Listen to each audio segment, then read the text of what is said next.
সাংবাদিক মুন্নি সাহা গ্রেফতার। সেনাবাহিনী পিলখানা হত্যাকাণ্ড ঘটনা, গুলজার আহমেদ বুলবুল, শাকিলের মতন লোকজন ওই দিন সেনাবাহিনীতে।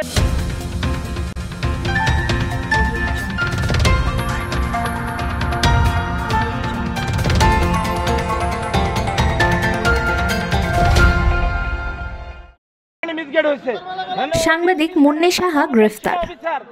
সেনাবাহিনী পিলখানা হত্যাকাণ্ড ঘটনা, গুলজার আহমেদ বুলবুল, শাকিলের মতন লোকজন ওই দিন সেনাবাহিনীতে। সাংবাদিক মুন্নি সাহাকে গ্রেফতার করা হয়েছে। শনিবার 30 নভেম্বর রাতে রাজধানীর কাউরান বাজার থেকে তাকে গ্রেফতার করা হয়।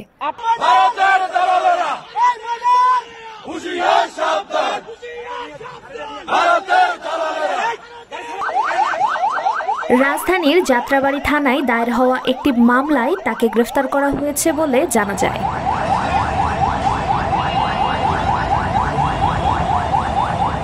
খবরের অফিস থেকে বের হয়ে সবজি কিনতে গিয়ে জনতার তোপের মুখে পড়েন সাংবাদিক মুন্নি সাহা। পরে ঘটনাস্থলে উপস্থিত হয়ে তাকে হেফাজতে নেয় তেজগাঁও থানা পুলিশ। ভারপ্রাপ্ত কর্মকর্তা ওসি মোহাম্মদ মোবারক হোসেন।